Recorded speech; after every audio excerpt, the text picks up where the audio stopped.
எழில், செழியன் 2 பேருமே சேர்ந்து தேடிட்டே இருக்காங்க. பைக்ல சுத்தி எல்லா இடத்துலயும் தேடிட்டு இருக்காங்க. எங்கேயாவது கணேஷ் இருக்கானா அப்படின்னு சொல்லிட்டு தேடிக்கிட்டே இருக்காங்க. அப்ப வர வழியில பழனிச்சாமிய பார்க்குறாங்க. நடந்த எல்லாமே எனக்கு தெரியும் அப்படின்னு சொல்லிட்டு பழனிச்சாமி சொல்றாரு. அவனுக்கு அறிவே கிடையாது. அதனால தான் இப்படிலாம் பண்ணியிருக்கான் அப்படின்னு சொல்றாரு. இல்ல நாங்க சுத்தி எல்லா இடத்துலயுமே தேடுறோம். எங்கேயுமே கிடைக்கல. எங்களுக்கு ரொம்ப கஷ்டமா இருக்கு அப்படின்னு சொல்லிட்டு எழில் சொல்றாரு. நீங்க கவலைப்படாதீங்க. கண்டிப்பா கண்டுபிடிச்சிடலாம். நானும் எனக்கு தெரிஞ்ச போலீஸ்கிட்ட எல்லார்கிட்டயுமே தேட சொல்லியிருக்கேன். சீக்கிரமா கண்டுபிடிச்சிடலாம் அப்படின்னு சொல்லிட்டு பழனிச்சாமி சொல்றாரு. சரி, அந்த போன கார் நம்பர் ஏதாவது தெரியுமா? அந்த நம்பர் இருந்தால் கொஞ்சம் ஈஸியாக கண்டுபிடிக்கலாம். அதனால தான் கேட்குறேன் அப்படின்னு சொல்லிட்டு பழனிச்சாமி சொல்கிறாரு. இல்லை, நான் அம்மாட்ட கேட்குறேன் அப்படின்னு சொல்லிட்டு உடனே ஃபோன் பண்ணி கேட்குறாரு எழில். அம்மா, கார் நம்பர் ஏதாவது உனக்கு ஞாபகம் இருக்கா அப்படின்னு சொல்லிட்டு. இல்லை எழில், எனக்கு எதுவுமே ஞாபகம் இல்லை எழில் அப்படின்னு சொல்லிட்டு பாக்கியா சொல்கிறாங்க. சரி பரவாயில்லம்மா அப்படின்னு சொல்கிறாங்க. இப்போ கார் நம்பர் இருந்தால் நல்லாயிருக்கும் அப்படின்னு சொல்லிட்டு பழனிச்சாமி சொல்கிறாரு. சரி போய் தேடுங்க, கண்டிப்பாக ஏதோ ஒரு வகையில் கிடச்சிருவாங்க அப்படின்னு சொல்கிறாரு. எழில் செழியன் மறுபடியும் போயிட்டு ஃபுல்லாக தேடிட்டு இருக்காங்க. பாக்கியா வெளியே வாசலில் அப்படியே டென்ஷனாக நடக்கிறாங்க. இது எல்லாமே ராதிகா பார்க்குறாங்க. ராதிகா உள்ளே வராங்க. வந்த உடனே கேட்குறாங்க, நான் சொல்கிறேன் தப்பாக நினச்சிக்காதீங்க. உங்களுக்கு சமையலில் ஏதாவது பிரச்சனைனா கண்டிப்பாக உங்களால் சரி பண்ண முடியும். ஆனால் இந்த பிரச்சனை கொஞ்சம் ரிஸ்க்கு தான் அப்படின்னு சொல்லிட்டு ராதிகா சொல்கிறாங்க. அப்படியே வராங்க ஈஸ்வரி. என்ன எடியில் ஏதாவது ஃபோன் பண்ணானா அப்படின்னு சொல்லிட்டு கேட்குறாங்க. பண்ணாங்க, தேடிட்டு தான் இருக்காங்க அப்படின்னு சொல்லிட்டு பாக்கியா சொல்கிறாங்க. ஒரு மாதிரி அப்படியே டென்ஷனாக இருக்காங்க. ஈஸ்வரி, ஒன்று என் கண்ணு முன்னாடி நிற்காத, உன்னை பார்த்தாலே எனக்கு கோவமாக வருது அப்படின்னு சொல்லிட்டு உள்ளே போகிறாங்க.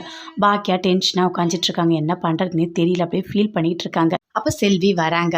அக்கா ஃபீல் பண்ணாதக்கா, கண்டிப்பாக அமிர்தாவும் நிலா பாப்பாவும் கிடச்சிருவாங்கக்கா அப்படின்னு சொல்லிட்டு செல்வி சொல்லிட்டு இருக்காங்க. உடனே ஃபோன் அடிக்குது. எடுக்கிறாங்க. எடுத்து செல்வி பேசுகிறாங்க. என்ன யாருன்னு. இல்லை, கடையிலேருந்து ஃபோன் பண்ணுறோம், 2304 அமௌண்ட் இன்னும் தரணும் அப்படின்னு சொல்கிறாரு. அக்கா, இன்னும் 2304 தரணுமாக்கா அப்படின்னு சொல்லிட்டு செல்வி பாக்கியா கிட்ட சொல்கிறாங்க.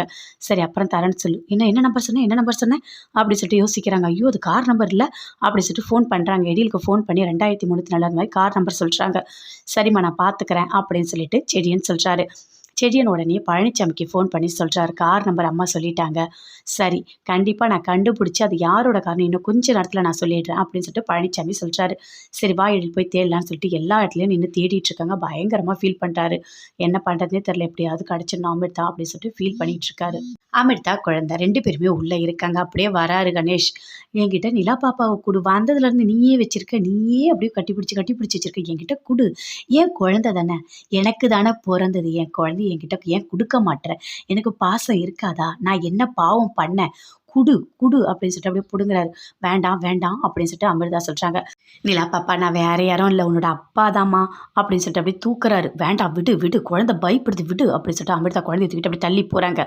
ஏன் அமிர்தா, ஏன் இப்படிலாம் பண்ணிட்டுருக்க? எதுக்காக இப்படிலாம் பண்ணுற? என்னை நீ ரொம்ப கஷ்டப்படுத்துகிற, இதெல்லாம் நல்லது இல்லை.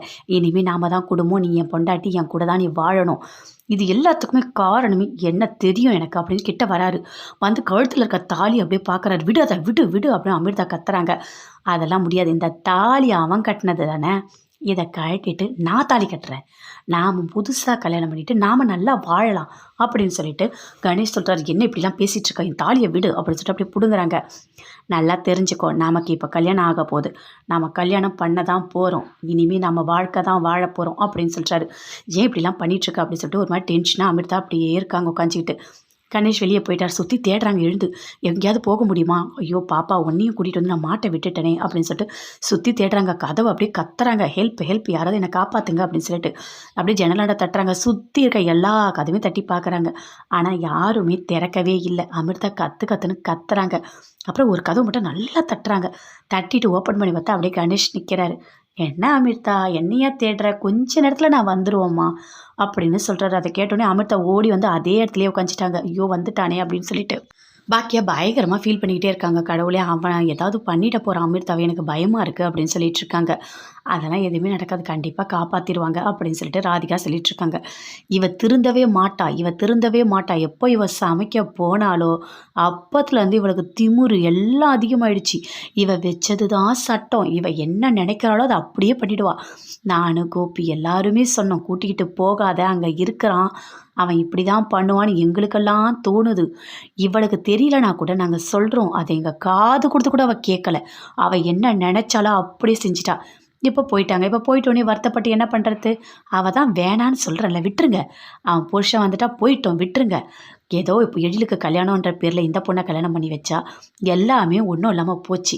இப்போ பாவம் எழில் அவன் தான் தேடிட்டு இருக்கான் அப்படின்னு சொல்லிட்டு ஈஸ்வரி பயங்கரமாக பாக்கியாவை திட்டுறாங்க. பாக்கியா ஃபீல் பண்ணுறாங்க.